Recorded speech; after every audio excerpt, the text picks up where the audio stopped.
Welcome to This Oughta Be Good. This is episode 7. I am happy to have my special guest, Criztoz, aka 45Day, in the house. What's up, Criztoz? How you doing? I'm good, man. Thank you so much for the invite. I've just realized it's episode 7 as well. Yeah, And obviously I play 7, so that's I love yeah, my numbers, so that's that's cool. pretty awesome. So 45Day, what inspired you to create 45Day, and how has it evolved over the past 4 years? Okay, that's a good question. So I initially started playing 45s with my good friend Big 404 with the original 45ers, and then I came up with this idea that it would be good to have a day similar to something like Record Store Day to celebrate 45s. And I sort of thought about it, and this was sort of towards the end of 2019. And I was like, right, let's try and get 45s, DJs, and promoters to put on an event on a specific day. I initially thought about 31st of March because that's the day that 75 years ago the 45 came out. But I ended up going with the European and UK form of date 4-5 because we do day, month, year, so 4-5 each year, because that'd be quite cool. So each year it would be 45 day on 0405 and whatever year it was. So that's where the idea came from, really. And unfortunately, COVID got in the way. COVID basically stopped events happening. So I decided that the only way I could carry on and do anything is to take it online. People had sort of started doing mixes online. So basically, in the space of sort of 2 months from the beginning of March, when sort of COVID hit and certainly the UK was getting locked down, I was like, right, I'm going to contact loads of DJs and see who will be interested in doing a 45-minute mix of 45s. Mm-hmm. Any style, any genre, whatever you want. So I sent it out thinking if I can get 45, then this is an idea, it's good, but I'll probably get 20 and then we can build it and see what happens. Mm-hmm. Sent it out to as many people as I knew. And in the end, I think it was something like 52 mixes. There was a 2-hour live stream from 45 Live. Breaking Bread did a live stream as well. And people like Mark Hype was one of the first DJs to sort of get involved. And I was like, okay, I think, maybe I'm onto something here, really.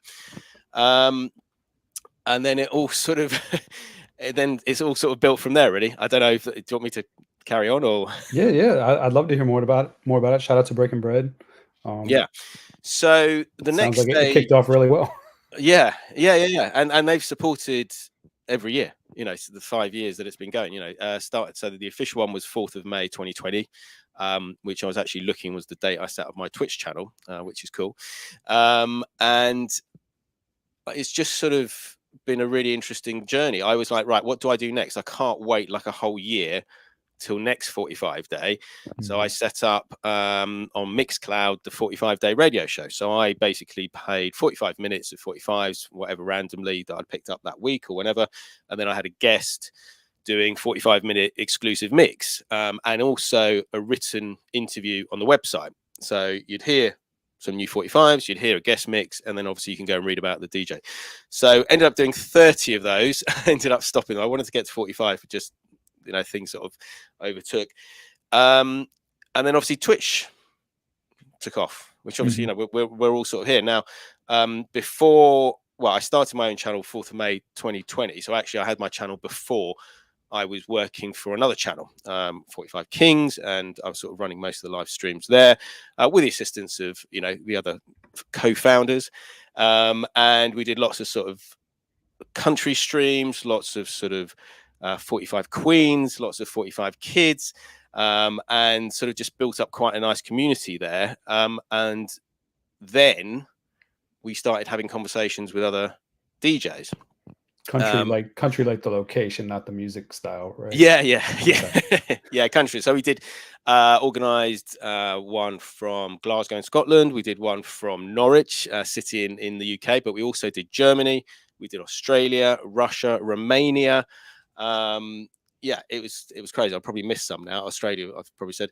But it was just great getting these DJs in these communities to sort of stream together, and a lot of them hadn't streamed before. So there was that whole side that we assume now everyone knows how to stream on Twitch, and everyone's that because we've been sort of 4 years in. But a long time ago, no one was really into it, people were new to Twitch, and so I'd help them get streaming, invite them onto a channel, so then they'd get some experience, then they'd go off and create their whole own channel, which was it's always been the aim. Everything I've done is to promote and try and help other people and sort of give them space to right, okay, go and do this, or come and do a mix, or come and do a stream, come and be on a raid track. You know, it's always about helping other people, and that's what this community brings to me, and I assure to probably a lot of other people.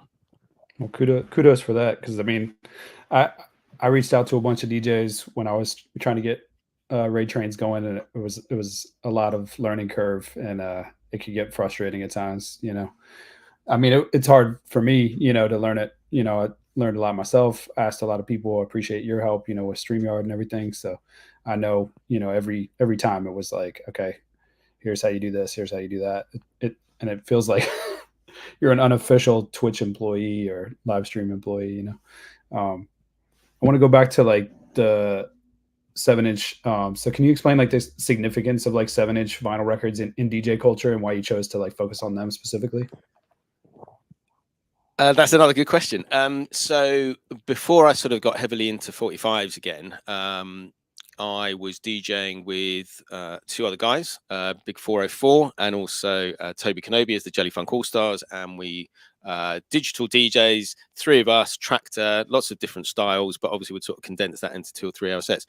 And we'd done that for a while. You know, we did well. We won the Shindig sort of DJ competition in 2017, got to open the Ghetto Funk nightclub.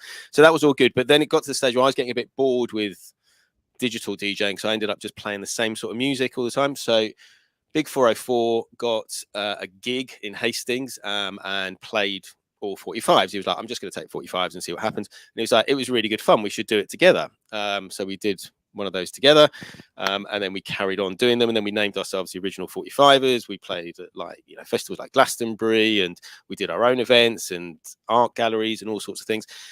And as it was going along, I was meeting more and more DJs, but it was very different there and very difficult to meet DJs because we didn't have Twitch. We didn't have the fact that we were all sort of locked up on the pandemic. So I met a few people, but I got the sense that this was a bigger thing.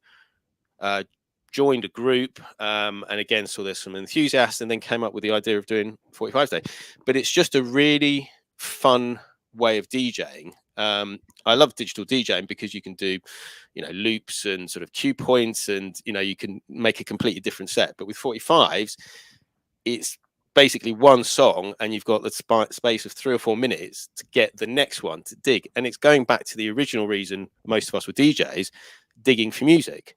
Now, a lot of the new DJs are used to digging, but they're digging Serato crates, or they're digging sort of Beatport or Juno or whatever downloads to try and find that. You know, this was taking it back to the real roots of DJing, which is digging in your crates. You've gone to a party, you've gone to an event, you only got that bag with you. You've got to think and have enough records for any eventuality, because you haven't got 10,000 records on your hard drive. So it just makes for a much more fun way of DJing. And also for me, it allows me to be more eclectic, because I've always liked doing eclectic sets. I've never sort of stuck to one genre. So for me, playing 45s means I can play whatever the hell I want. I can play a set with like 10 different genres or one genre or whatever. And it's just that freedom to play music that you love. Yeah. I definitely appreciate the eclecticness of your sets. I think, you know, I was big on the Manamana when you dropped that. Yeah. So what are some of the most memorable DJ sets or mixes that you've received for 45Day? Oh, that's the difficult one. There's so many. That's the thing. I mean, it started off with 50, and I think we've got 33-day as well. We've got like the 45-day uplifting mix. We've got the 45-day place called home. It's something like 680 mixes, which it blows my mind, you know, when I sort of think of how many people, and over 300 people doing it. I think it's 300. We had a new DJ this week, 317 or something, that have done mixes. I like particularly the themed ones, and there was one that Jake Detonator did as part of 33-day. I also liked the ones where people play something completely different to what you're expecting. And I play a lot of slow-mo music as well, like 45 to 33. So when I suddenly get and hear within that, there's that sort of sense of stuff that I've perhaps introduced them to, like slow-mo, not necessarily me, but they've heard through me. So that sort of stuff. But yeah, there's just too many. There's too many. There's a lot. I will point one out. Rodrigo Rockmore this year is really good. I love her as a DJ. She's great on Twitch. Her mix is really good. And it's definitely worth checking out. Sam Tweaks, actually, he did a space themed one and he got to like #1 in the charts. We had oh god, I've forgotten the name now. We had Dropout. He did Tweaks Till too. 3. Yeah, it's been an interesting one because there was also a DJ Klaus who did 5 mixes, all very different, but he did 5 mixes for 5 years of 45 days. So it's stuff like that rather than individual mixes, but there's so many of them. It's amazing. And it's just across the board. You mentioned country music. It's not heavily populated, but there was a country music. I think we had 2 last year, and because we didn't have one this year, a DJ did a second mix to include a country music one. And again, it was brilliant because it's not stuff I listen to, but I listened to that mix and I was like, actually, there's a couple of 45s on here I might be interested in. So that's the great fun aspect of it. Yeah, I think any music style can be appreciated, especially when there's a good DJ mixing it, in my opinion, as a fan of DJs. How do you manage to organize like the logistics of global raid trains and live streaming events? Like it's been an interesting process, and I think I'm now almost at the end of it, and I'll talk about what I'm moving to in a minute because I think that's important. But we got big announcements. No, just a different way of sort of organizing raid train. So initially it's just sending messages to people saying, right, this is the date, this is the times I've got, having to make sure you convert it to their time zone. Time zones are a nightmare, especially when the clocks change. And then it's like one country changes at one time, another country changes at another time, and then EST and UK are out. But anyway, so I would just message people, and they just send me dates back. And I don't know, I'm just, because of the way I work and my brain, I'm pretty sure I haven't been diagnosed, but I'm pretty sure there's some traits of ADHD there. The way my brain works is hyper focus. It's sort of like, right, okay, these are the slots. Let's get this locked down, and then we'll move on to the next thing. But it's just being quite organized. I sort of started just having like in my phone, like notes, right? This is the time that everyone's going. And then Raiders of the Lost Ark came along, who are about to celebrate 100 episodes. And then they started using spreadsheets, and they had spreadsheets in different time zones. I was like, okay, I can use that.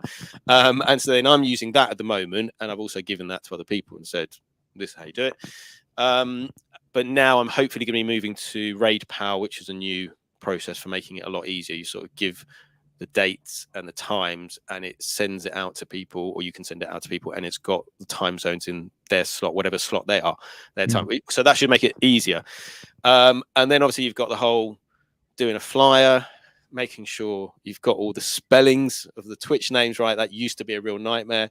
Like, is there an underscore? All of that. So it's a lot of work, but it's definitely justified, and I love doing it. If I didn't, I wouldn't, because I love bringing people together who wouldn't otherwise have met. They might not be on a raid train together, and I'm like, right, okay, get this person and this person, and then they go off and do a back-to-back set, or they do something together, and or they come back and then they're guests on like one of the shows that we do. It's I don't know. It's just sort of worked, and during the pandemic it was a lot easier because there was a bit more time, whereas now I think the process is in place. So when I set a date, I know exactly what I need to do. I book it out well in advance. So for example, Coffee and Donuts, which is our Saturday show, I've booked most of the year from now onwards. There's quite a few slots here and there, but I've booked up into sort of December. So it's just being organized, really. Shout out to Raiders of the Lost Ark. Yeah, definitely. When I saw that spreadsheet, I was like, oh, okay. That's helpful. Yeah, and also then I sort of tweaked it a little bit, and so I've got it in like colors. So I've got like EST is green, BST is yellow, so that just then it makes it easier for me to see as well. Mhm. But as I said, hopefully Raid Pal, which I've just started using, will make everything a bit simpler.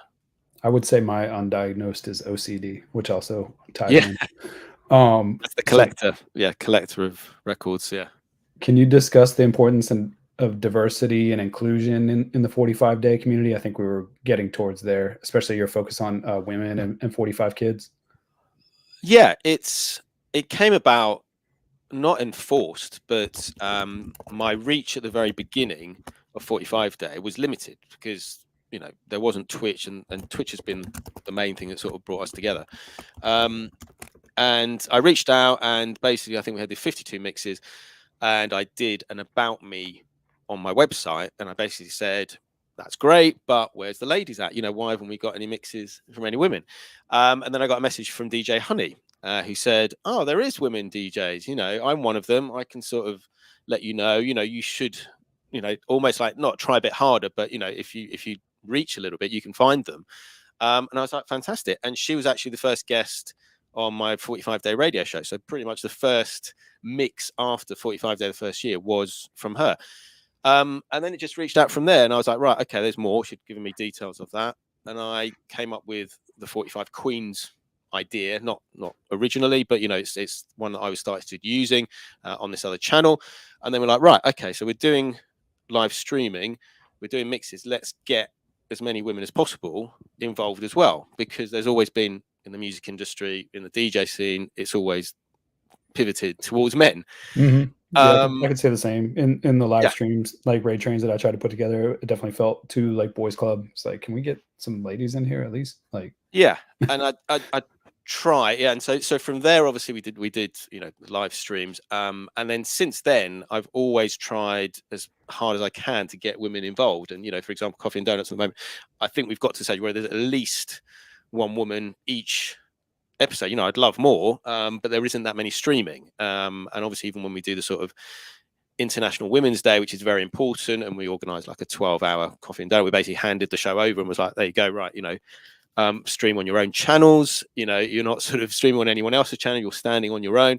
This is you, and we're putting all of you together. Now, we shouldn't have to do that, and hopefully next year that will be something that we won't, as men, even be involved in, other than to support it as allies.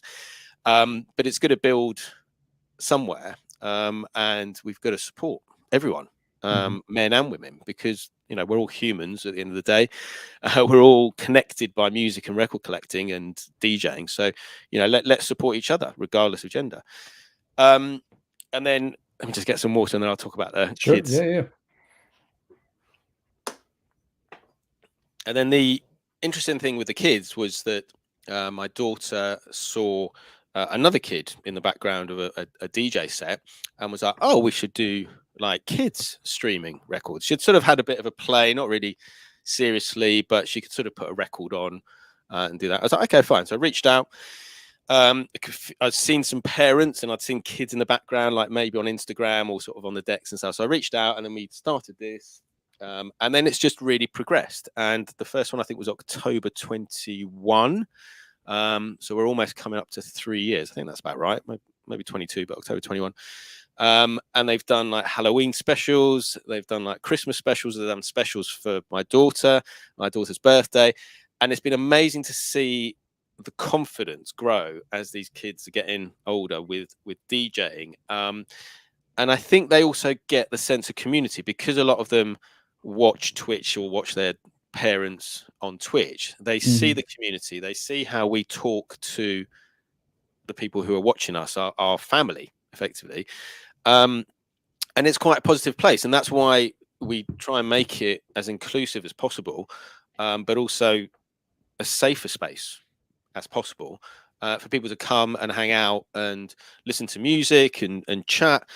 I was talking to Jim Bob, who's designed the collaboration with them with this T-shirt, and he was saying that any time of the day he can switch Twitch on. There'll be someone he knows either streaming or someone he doesn't know, and they'll go into a chat, and there'll be someone he does know who says hello, and it's like a check-in, and it's really important, I think, especially for us as slightly older generation or getting older.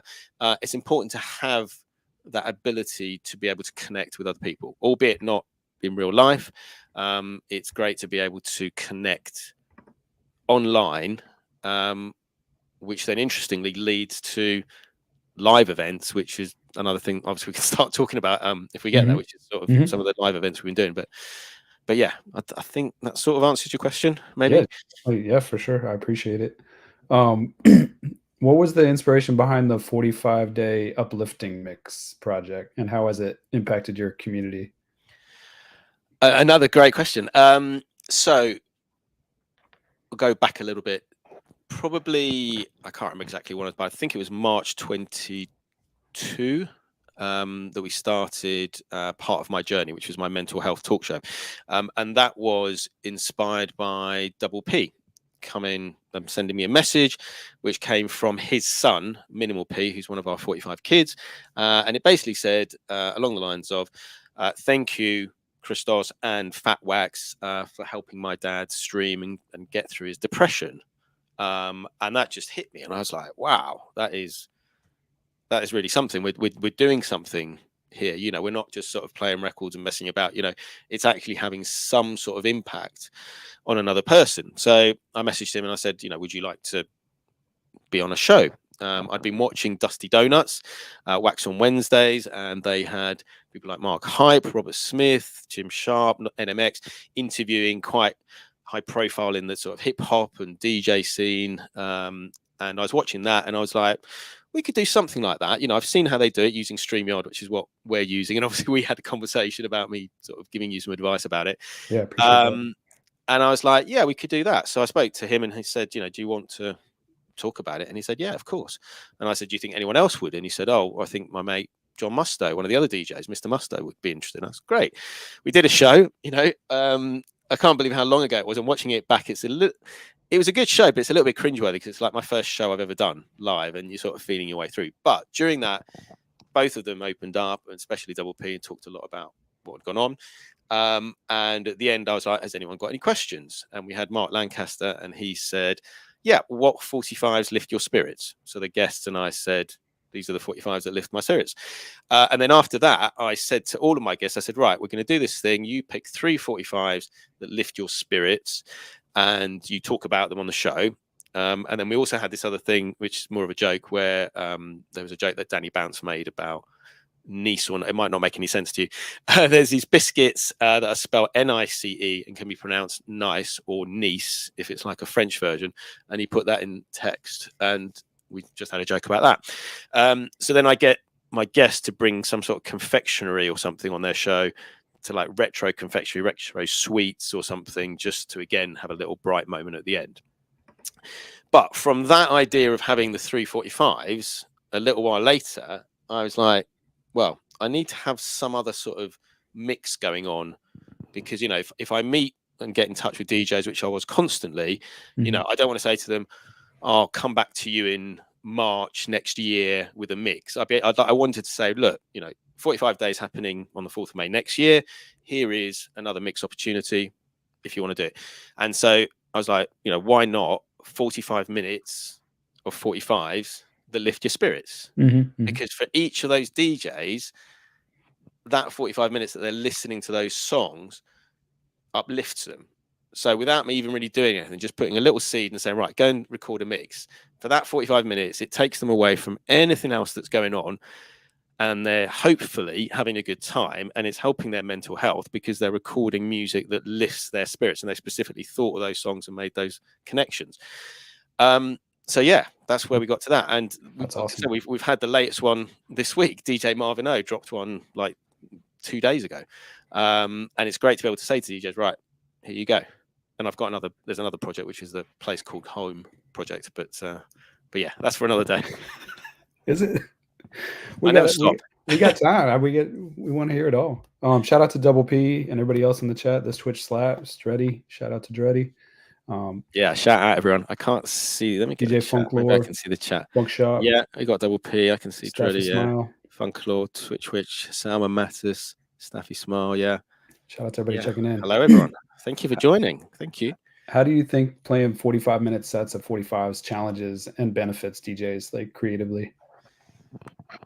I think you were kind of heading there with like sort of yeah. I the mean, it's pretty range. much it's all filler, no killer, because you know we do on Twitch lots of different times of sets. Like for example, we did 45 which is 15 minutes, and that's like a completely different way of DJing. You can like be fast or whatever. 30 minutes is enough to sort of warm you up.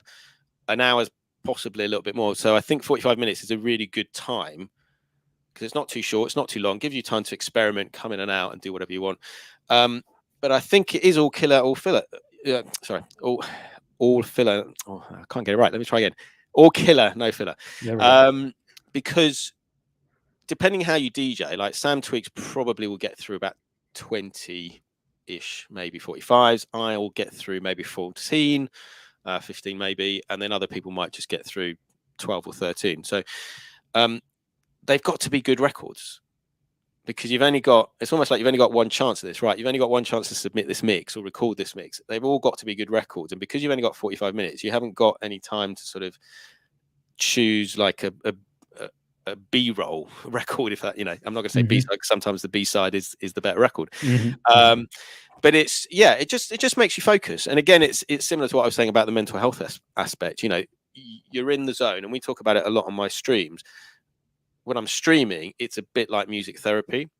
Before streaming, I'd just go and listen to some records or record a mix or whatever. Now you can do that, but at the same time, you're able to connect with other people. So yeah, I think even the process of picking and recording a mix and making sure it's got to be 45 minutes of quality is again good for mental health, because that's a good time to be concentrating on one thing and nothing else. Can you share some of your highlights from your festival experiences? I think you mentioned Glastonbury and maybe Boomtown was another.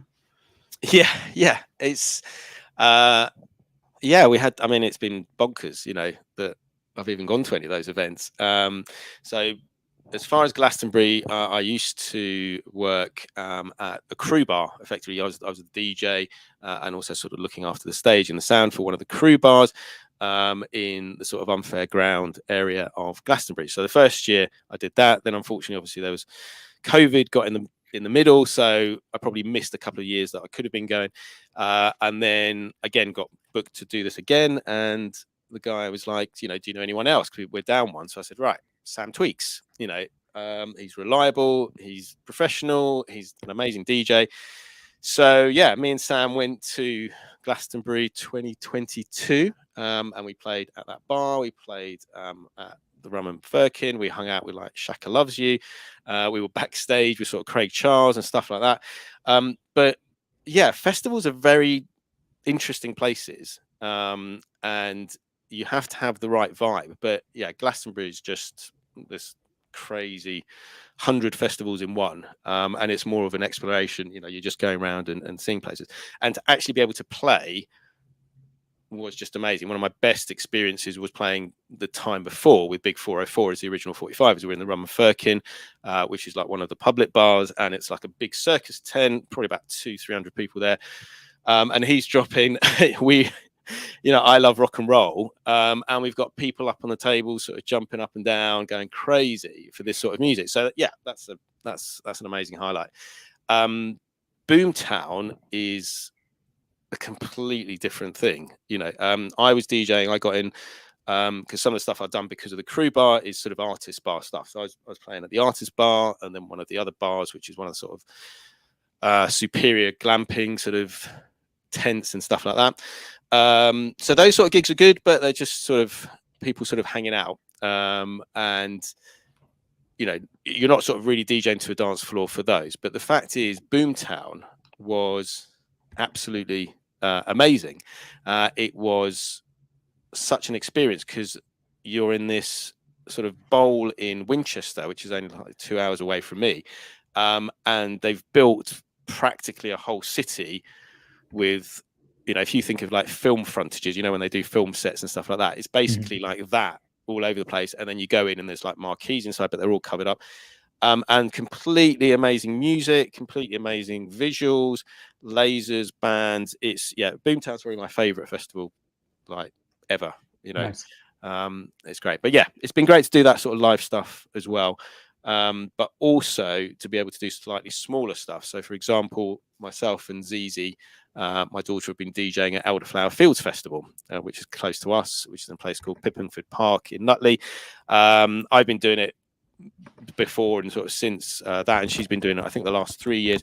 But it's great to be able to go with her to an event, a festival, and like she had her set in the afternoon, and I'm just sort of there, and she's obviously playing her 45s, and then obviously I've got my set a little bit later in the evening. So it's been great as well. So that's not a crazy big insane festival, but it's an experience that I've had with my daughter off the back of spinning and promoting 45s. You know, it's that connection and that family bond. That's awesome. How did the Coffee and Donuts show come about, and what makes it unique within the 45-day community? So Coffee and Donuts came about. I was head of the live streams for 45 Kings channel, and I suggested to Mr. Lob, who was one of the co-founders of the 45 Kings channel, that we should do a Saturday morning show. We'd done a couple together. This is after we did a successful 24-hour live stream across the world. We didn't know what we were doing. We were handing out stream keys to all these people from different parts of the country. This before we knew anything about Twitch, and somehow it worked. And he said, yeah, that's great. He said we should get FatWax45 involved as well, who's the co-founder of the 45 Kings. And FatWax actually came up with the idea for the name Coffee and Donuts, obviously because it's a morning show, coffee, and obviously donuts because 45s are colloquially known as donuts. So we did that. It was the three of us. Then we hosted like a guest. We were like, we should expand this. Then it became like a 3-hour show. Then suddenly became a 5-hour show. Then it became just me and FatWax doing it. And then I just ended up running it. And it was every Saturday morning. You would know that you can switch it on. You've got 4 or 5 hours of your friends, people you've met through the pandemic, people who are part of your community DJing, playing 45s, which you're into and you like collecting, and then nerding out and talking to other people about 45s. And then also next week, you're on the show. You know, you're a guest or you're one of the residents or you're on the show. And then you'd have people coming into the chat and I'd be like, right, do you spin 45s? Yes, I do. Right, let's get you involved. Let's help you set up. Oh, I don't know how to do Twitch. I haven't done Twitch before. Okay, this is what you need. Get a camera, so there's, like we said earlier, it's that whole business of helping people get set up and giving them the space to do their own thing and go on and be as successful or go on and push in whatever direction they want. So yeah, and it just became somewhere to hang out on a Saturday. And myself and FatWax by that point, we're probably just doing it on ourselves. We thought when the sort of lockdown finished that people would get bored of it, you know, people would go back to real life. They're not going to sort of watch it anymore. So the numbers are going to dip and you know, we'll just see how it goes and probably forget about it. But it didn't. It stayed the same. People still wanted that, even though they were back to their normal lives.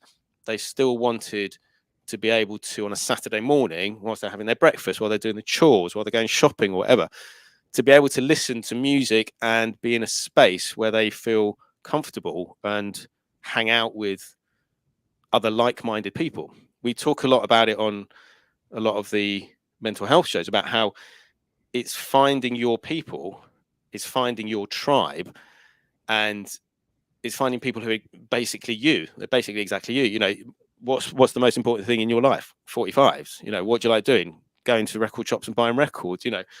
And then we've added on listening to my mates and me DJing to each other. So it became like a venue, you know, like you'd go to a pub or you'd like to go to a coffee shop, you know, right? Let's go to this coffee shop on a Saturday morning and meet up with our friends after we've gone for a walk, gone for a run, gone for a bike ride, whatever it is. And then, yeah, so we had a little bit of a break between sort of May of last year. And then myself and FatWax said, right, let's relaunch it. Let's see if people are interested. And we relaunched it as a raid train, which we'd never done before.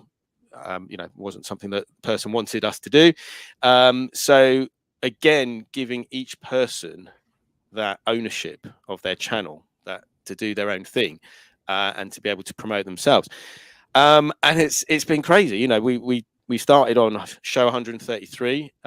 We've already celebrated show 145, which was part of this ridiculous 45+ hour event with US 45Day, that show, and my Panama event, which we probably get to at some point.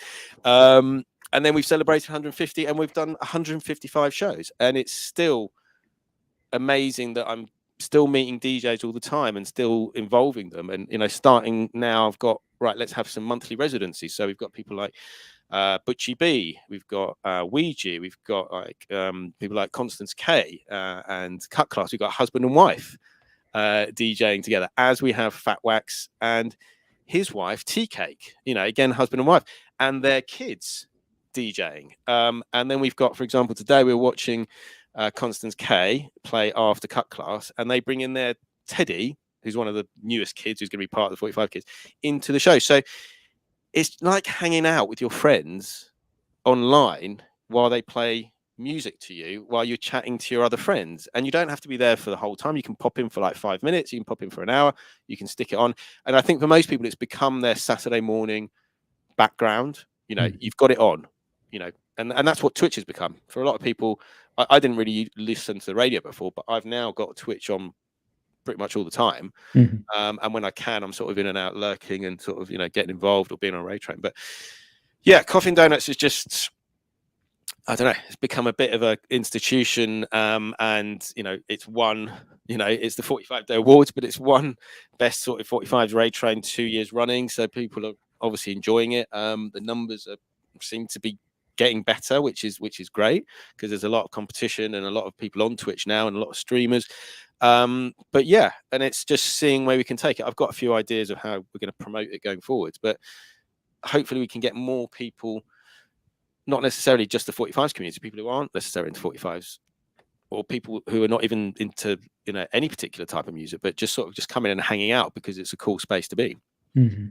That's dope. Thanks for sharing all that. There's a lot of love being shown to you in the chat as well. So shout out to everybody in the chat. I can't see the comments. there we go. I found it. Okay, now I can see everything. Yeah, great. You were kind of heading there. What this was a good segue. What has been the response to your mental health talk show, Part of My Journey, and why do you think it's important to discuss these topics within like the DJ community? Okay, let's sort of break that down into two parts. Response has been amazing. You know, the fact that Double P trusted me enough to put him, you know, in front of a camera and invite him to talk about stuff that he might not necessarily have spoken to people who he's never even met in person. Or we hadn't met at this point. We hadn't even met. So yeah, so that just that, I was like, this is amazing. And then obviously I started contacting other people. And it just amazed me that people were willing to open up and to come on the show.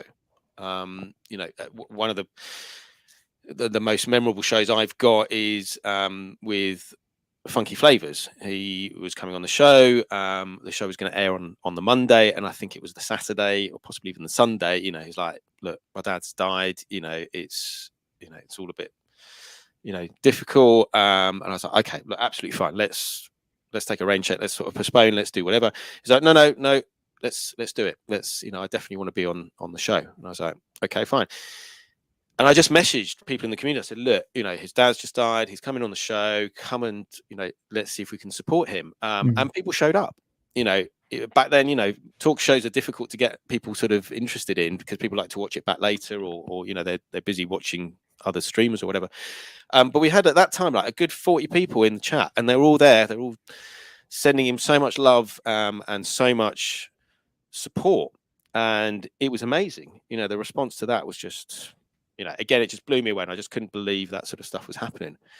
And then we fast forward a little bit, and I got in touch with Ed Bond, 007 Inch, and he was talking to me again about the fact that he'd lost his dad. And I was like, right, look, you know, you don't have to, but you might find something of assistance in this show. Go and have a look at it if you can. And he went and saw it, and he came back and he was like, yeah, you know, that is of help, you know. And then he went on to give that show to someone he knew that was going through the same thing. And then it came to be Ed coming onto the show as well. And then he talked about losing his father, and he talked about one of the 45-day mixes he'd recorded was clearly when he was in a difficult, dark place, because it was just instrumentals, and he doesn't do that. And then the next one, a year later, because he'd had time to process it, he was then doing a mix of songs for his father. So I had him on the show and we talked about that. And it's just, it's difficult to know where to start. There's 44 episodes so far. Episode 45 is on pause at the moment because I plan, when I've got the time, to go back and sort of edit through sections that are, poignant, like a couple of these sections I've spoken to. Obviously, I'd be speaking to everyone, making sure they're happy with me, sort of replaying them. But it's been incredible. And I've had so many people just say, it's good that you're talking about it, because firstly, men, certainly of our generation, don't generally talk about our feelings or our thoughts or what we're going through, because we're not expected to, because we're supposed to be these strong men who look after our families or whatever. And if I show any sign of weakness, it's going to be a problem. So the fact that people, and men specifically, have been prepared to open up again has just been an incredible thing. I can't remember what the second part was. What was the second part of your question? That's all right. One thing I was curious, did you think you were going to become a therapist through all this, like when you first started streaming? I don't describe myself as a therapist. I think what's happened is, because I stream a lot, people see me, they obviously know what I'm like, my personality. And one of the interesting things is, when you meet Twitch people, I say Twitch people, Twitch streamers, they are generally how they are in front of the camera. They say the camera doesn't lie. Obviously, there is an element of performance, but for me, I think that's just the way I speak when I'm doing a show or something like that. But it's amazing that people are exactly how they are. So, but I think people just trust me, and I think they just feel comfortable. And a lot of people say, oh, I'm not very good at talking or whatever. And I'm like, look, I'm just going to ask you some questions, just like you've done for me. Just going to ask you some questions, nothing heavy. And then people like talking, because it's good. It's a really good thing to talk. And I think that's it's opened a lot of conversations. So I think people have been like, or if I meet a new DJ or make a new contact, they'll be like, oh, I've seen one of your shows. That what you're doing for mental health is really good, or something like that. So rather than being a therapist, I think it's just allowed connections to be made and people open up. Yeah, I was joking about being a therapist. Yeah, no, I know. But in some ways, I feel like it is like that. Yeah. Shout out to the Switch Slaps for calling me out. I mean, yeah, therapy is something the professionals should do. But ultimately, therapy generally is people talking. So if they can talk and they can get out what they're thinking, it's like, what is it? A problem shared is a problem halved, or whatever the phrase is. If you can say something, the fact that you've managed to get it out and to, again, almost complete strangers, is got to be a helpful thing. So, yeah. Shout out to Double P once again. I really liked being part of his mental health raid train. It felt good to have a nonprofit tied to drive fundraising for as well. But the second part of the question was, why do you think it's important to discuss these topics within the DJ community? I think you pretty much covered that, but if you feel like you need to add on or want to, probably just a little bit. I think we have spoken on shows, and in particular, sort of Double P. Being a DJ, whether you're a DJ in sort of real life, going to gigs, or whether you're doing it in mixes, or whether you're doing that, it is quite stressful, because you're putting yourself out there. You're like, this is what I'm doing, and you're putting yourself out there, and it's hard. You've got to work hard. You've got to be a bit lucky. You've got to meet the right people or whatever to sort of get anywhere in this industry, as in most industries. So it can be quite difficult, and I don't think he's going to complain if I say it, but Double P again has messaged me many times saying, "Oh, I'm not going to do it anymore. I'm just going to give it up. I'm not going to stream anymore." And I'm just, right, take a break, take like a week off or whatever, and then come back, because it is a good thing and it is important that you can talk to me about it, but it's also important that you can be in front of a camera and talk to your community, because you're still talking. So yeah, I think it's really important. You mentioned sort of fundraising. Obviously, we fundraise quite a lot for Calm, Campaign Against Living Miserably, and they've got a focus on the fact that there's a lot of male suicide. Biggest killer in the UK under 50 years old. Is men under 50 years old is the biggest killer. And so it is important because all of us are about all that sort of age, certainly in our community. So it is important to think so that we don't get to that stage, because again, we've all known or know someone who has taken their own life or been in real difficulty. So it is important to have that check-in. And as P probably says, it's chatting to a mate online, having someone to speak to rather than keeping things bottled up. Mm-hmm. We'll get to something lighter, maybe. What are some of your personal favorite 7-inch records, and why do they hold special meaning for you? I know that's tough. We're looking at. I've got so many. I think obviously there's a couple, and I think probably my most favourable. And I'm not just saying this, but I've got 2 45s which I still play quite regularly. One is Witness the Fitness by Roots Maneuver, and that is one of mine and my wife's favorite record. She absolutely loves that record. We've been to Roots Maneuver gigs together. I DJ'd at my wedding and I had to play that. I didn't have to play it, but I played it. And then the other one I've got is Sunny, which is James Brown version of Sunny, and that's our first dance that we had at our wedding. So those sort of stand out. Then we've got stuff that's related to sort of ZZ, which is things like sort of, you've mentioned Manamana, that ridiculous song. That's also linked into Double P. And also Double P's linked into I don't know if you know it, the Birdie song, which is this ridiculous UK song. But it's interesting that I'm picking those up because those are ones that I connect with other people. And I think that's the most important part of 45s. And for me, and for example, like, I play records that my friends are making, I mean, how cool is that? I get sent a record, like a promo that my friend has just produced. And those mean a lot because again, it's something that my friend has made. That's something that I can help promote and I can promote someone else. So yeah, they're probably the sort of 45s that there, there's a lot of amazing 45s in here, 45s that are, for example, I'll give you one more. There's the Clash song of 45 that was recently released, Rinky Rankin, and I got that just before I went to Glastonbury 2020. So I played that about every set I played in Glastonbury. So it's songs like that. It's ones that have that special connection with an event or a person that I think are probably some of my favorite.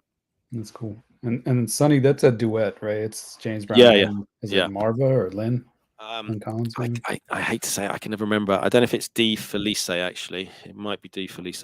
I might be wrong. Can you tell us about the 33-day project and how it differs from 45-day for those maybe not as familiar with the terms? Yeah, okay. So having created a day that is celebrated on the 4th of May, which is 4/5 in Europe, UK, Australia, a few other places, and then is 5/4 in the US, Canada, lots of other places. I was like, right, let's come up with something that's going to work whatever part of the country you're in. So 33-day happens on the 3rd of March each year. Now, it came about from I did a mix a long time ago. As part of the OG 45s, I did a 7x7-inch mix. I had a series of them. I did some like record label ones, but I did one which was like a slow-mo one. I didn't call it slow-mo. I just 45s at 33 or whatever it was then. And I did that mix and I was like, okay, that's cool. And I sort of just parked that. I didn't really come back to it much. And then Sam Tweaks sort of introduced me to Don Champ Sound on Twitch. And he said, oh, you should check him out. So I go in and I check out and he's doing like Slow-Mo Monday. At that time, him and Barty cuts. And I don't know, something just really appealed. It's a lot of it is ridiculous, the music, but when I was playing 45s, I was then finding things like cumbia beats and like world beats and like hip hop stuff that can be like really slowed down. And it got quite addictive. And I was like, I quite like this. So we then did, at that time, we were doing 45 Raiders each month, myself and Sam Tweaks. And we would have guests on there, and we ended up doing one where we called it 33 Raiders, and we decided that we were going to play records at 33. Now, Sam wasn't intending to play a slow-mo set. He was intending to play 7-inch records that play at 33. For example, in Brazil, Compactos, they play at 33. But I played slow-mo. I played 33. We had Don Champ Sound and someone else, I think. And then it was coming up to the 3rd of March, and I was like, you know what? I'm just going to do 33 Day. So let's do 33 Day as well. And I had a few DJs play 33-minute sets. I think it was myself, Chris International, Don Champ Sound, and someone else who I'm forgetting. Then it just carried on. We did 33-minute sets, and it's like, right, who wants to go again? And then I was like, oh, I'll do another 33-minute set. And then I think then that's when Chris International came in. And so that was the first year. And then I was like, right, why don't I turn this into a mix thing as well? So I was like, right, next year, let's do mixes. Let's say to people they can either be 33 RPM, which can be anything. So it could be an LP, or it could be, you know, a 12-inch record that plays at 33, or a 10-inch record, or it can be 45s at 33. So I then gave that option. So then the mixes came in, and half were like slow-mo mixes, and then the other half were like album tracks, LP tracks. So again, it comes back to what you were saying earlier on about sort of inclusivity. You know, we've always been inclusive, not exclusive. So I was like, right, I don't want to just keep my projects and what I do just to people who play 45s and play 7-inch records. I thought, right, let's open it up. So then people who collect albums, or who collect 12-inch records, who collect 10-inch records, can get involved. And it was great. Again, you know, we had about 30 odd mixes, and then we did 33 hours of 33, which was last year, on the 3rd of March. And I just got 33 DJs. I said, right, again, it can be slow-mo, it can be album tracks, it can be a mixture of both. And it was just really interesting to hear like another different dimension of music, because obviously the 45s is quite spread out, but obviously you get people who have lots of edits, or just funk, or just reggae, or just that. It was interesting to hear album tracks and all of this stuff.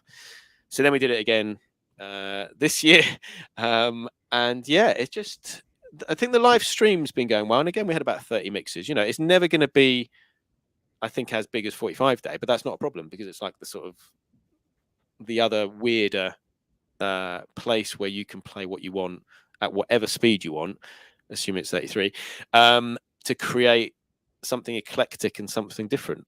And it's all about having something different. You know, there's so much, I don't want to say garbage, but there's so much music out there that it's just repetitive, or just boring, or just doesn't take you anywhere. And I think just giving people a chance to just express themselves in whatever form they want is really important. Have you had people play 12-inch singles that play a 45 on 45Day, or is it always 7-inch records? Not that they've told me. I don't know. Obviously, I don't have the time to sort of listen. Well, I do. I listen to every mix, but I don't have the time to go in actually double check. I don't think so. I think most people are pretty honest. You know, I don't think there is. Most of the 45 raid trains, everyone plays 45s. I think on some of the trains that we've had that haven't been 7-inch specific, we have had people play like 12s at a 45. So for example, Dreddy's saying if you run a Tila Rock 12-inch, it's going to be at 45. Yeah. I wasn't trying to say they were lying. I was just saying maybe back to the inclusivity, and you know. Well, that's why I sort of did 33 Day in that aspect. But also why now in this year, when we're doing the raid trains, because up to sort of this year, pretty much all my raid trains were 45s. You know, do you play 45s? Yep, you're in the raid train. This year we've started opening it up. So for example, we've got some new shows. Scotty Boy's primarily now organizing the event, but it's one that myself and Shoestring were doing. One Drop, and we were like, right, we just want like reggae, dub, but it doesn't matter. It doesn't have to be on 45s. It can be on vinyl, it can be 12s, or it can be digital. So we were like, right, let's just completely open it up. And it's been amazing. And I think we're on to that show 6 or 7 or something like that, almost once a month. And then with Shoestring, we also do another show called Got It Covered, which is basically a night of cover versions. And again, we were like, right, we're not going to have just vinyl, because Shoestring at the moment doesn't play vinyl. He's got some decks coming, I believe, but so we couldn't be on the same train if we were saying it's vinyl. So with that, and then we're like, right, actually, what else can we do? Let's get other people involved. So Sam Mattis is in the chat. He sings, plays guitar, and he has a kazoo. Here's a kazoo that he's given me, that he does that. And then we've got ADP, who's done like a singing set. So again, we've opened it up. We're like, right, let's try and do an event that is all about cover versions, but it's inclusive. So if you sing, if you play guitar, if you're a vinyl DJ, if you're a digital DJ, get involved. So yeah, things are getting more inclusive, because that's the right direction to be going. I know we're coming up on an hour here, but I have a few more questions. If it's all right, maybe we can kind of it's up to you. I'm go good through them time. quickly, if that's all right. Yeah, I'm good for time if you are. Okay. I'll try and condense. No, it's good. I appreciate all the insight and stories and hearing more about everything. How did the idea of the 45-day awards come about, and what impact do you hope it has on the community? I saw Marnie Experience do some awards, and I think I got nominated. I've been nominated 2 years running, I think, and I got nominated for like mental health show or something like that. But I saw what he was doing. Unfortunately, I never managed to catch the awards because of the time zone. It was always like 3-4 a.m. in the morning. But I liked what he was doing, and I was like, okay, let's do it for the 45s community. So I came up with some categories, and then we've basically got best Asian DJ, best world DJ. We got best North American, South American, European, and then I wanted to give other people opportunities. So, for example, best 80s, best reggae, best punk, best whatever. And people liked it. We had people voting. I didn't know if anyone would actually vote, but we had people voting. We had people voting for more than one thing. But it was great to see who people respected, who they thought was the best producer, what they thought was the best record. And again, the response was great. And at the end of it, I created an award which I thought was appropriate to Double P, which was like best improved 45s DJ, because I truly thought that was something I personally decided, because he'd gone from someone who was like really nervous, really not sort of wanting to stream, tech issues and all that, to like a really proficient, really good technical DJ now. It's great blends, great transition, all the rest of it, and being able to give him effectively an image. It's an image. It's not even a real award. It's literally a digital thing, and to see the response from him, that that really made his day and really helped him, was really important. And I was like, okay, again, I'm onto something. So we did it again this time. We had probably twice as many people as voted last year, and it's just great again to see who's in the community. I'm hoping that we can get it a little bit off Twitch, because obviously a lot of the people who are voting are on Twitch. They're Twitch viewers, and also they are sort of voting for mainly Twitch people.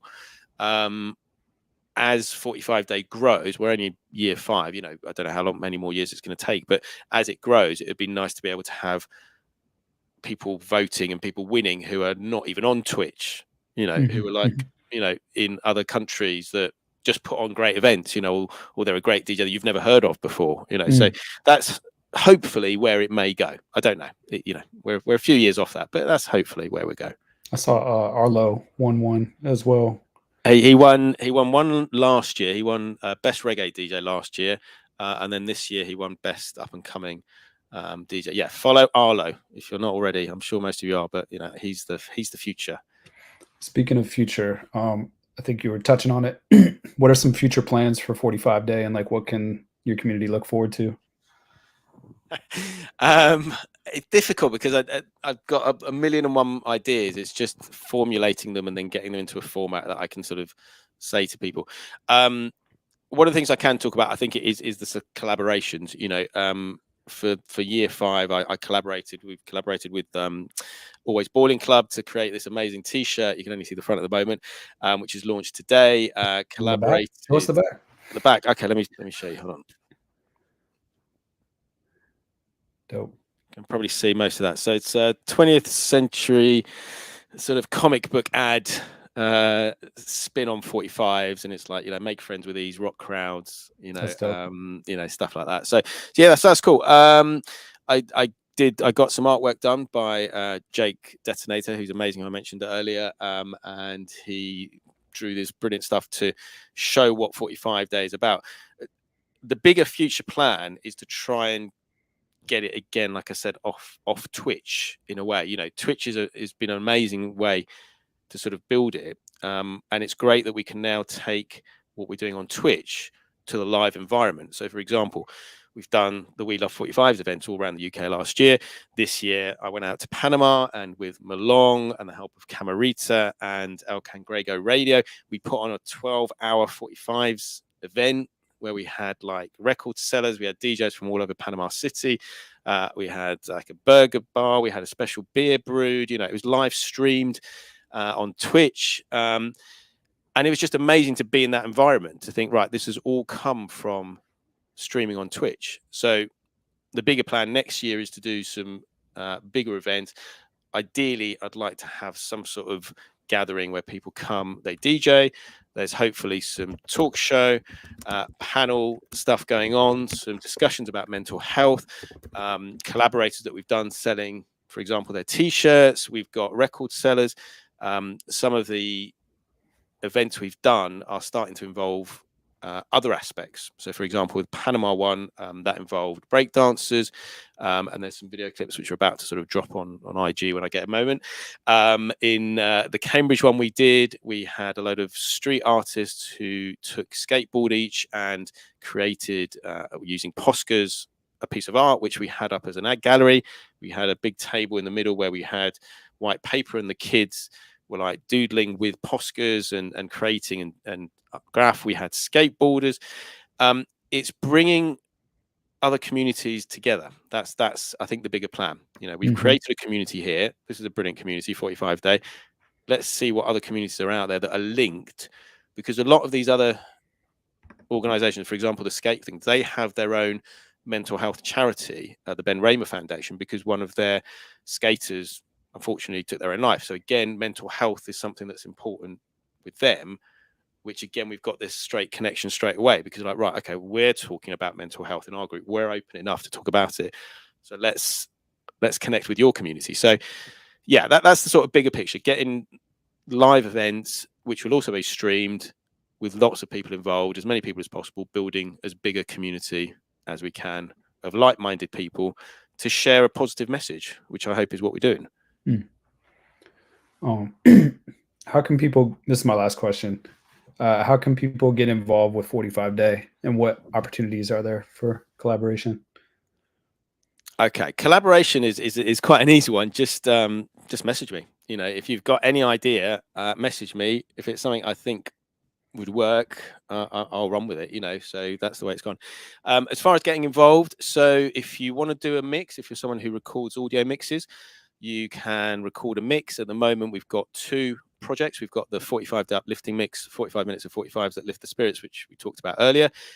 We've also then got the 45-day place I call home mix project, where I ask people to do 45 minutes of 45s from their home country or somewhere they are from originally, or from their city. So that's been a bit of a slow burner. You know, I have to admit, I thought there'd be more, but we've got about, I think, 10 or 12 at the moment, but it's a harder one, especially on 45s, I think, to do. But anyway, so that's that. If you're a Twitch live streamer, then obviously get in touch. We have lots of raid trains, and I'm going to start using, I think I mentioned it already, Raid Pal. So hopefully it's going to be easier for people to get involved.